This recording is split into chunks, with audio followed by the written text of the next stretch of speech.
Britain's economy is at growing risk of falling into a summer recession amid the biggest squeeze on household incomes since the mid-1950s, as soaring inflation curtails consumer spending power, forecasters have said.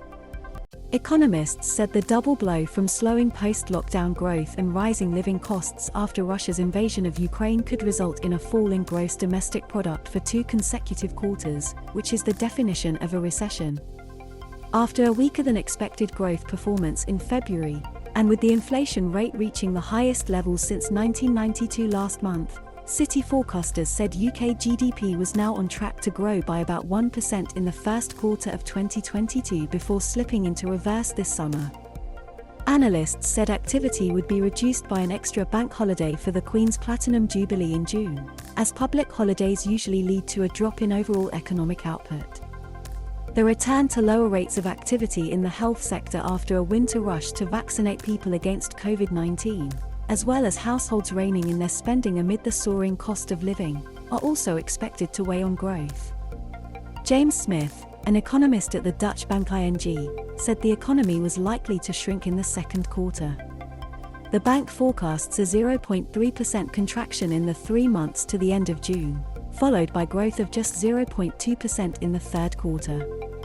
It'll be pretty close to a technical recession.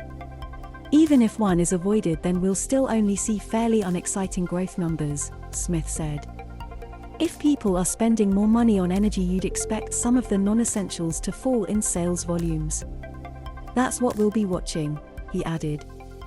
Figures from the Office for National Statistics due on Friday this week are expected to show a fall in retail sales in March as households tighten their belts. It comes as retail industry bosses warn of a slowdown in sales amid the rising cost of living. Neil Shearing, the group chief economist at the consultancy Capital Economics, said household disposable income was set to fall by about 1.9% this year.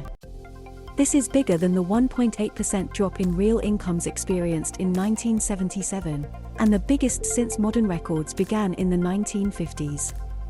By comparison, real incomes fell by only 1.5% in 2011 following the global financial crisis, he said. With the economy already close to flatlining, it clearly would not take much to produce a month or two of falling output.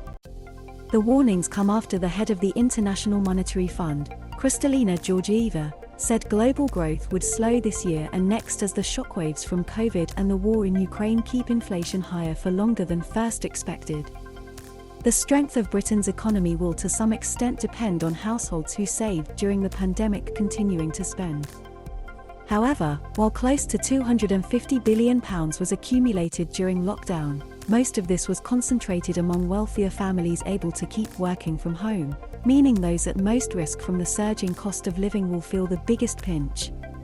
Thomas Pugh, an economist at the accountancy firm RSM UK, said he expected households would probably need to dip into savings or take on debt to protect themselves from rising inflation. This is a key reason why we think the UK will avoid a recession this year. However, our forecasts suggest GDP growth will average just 0.1% in each of the remaining 3 quarters of this year, so it would not take much of a rise in oil prices or a disruption in supply chains to push the UK into recession, he said.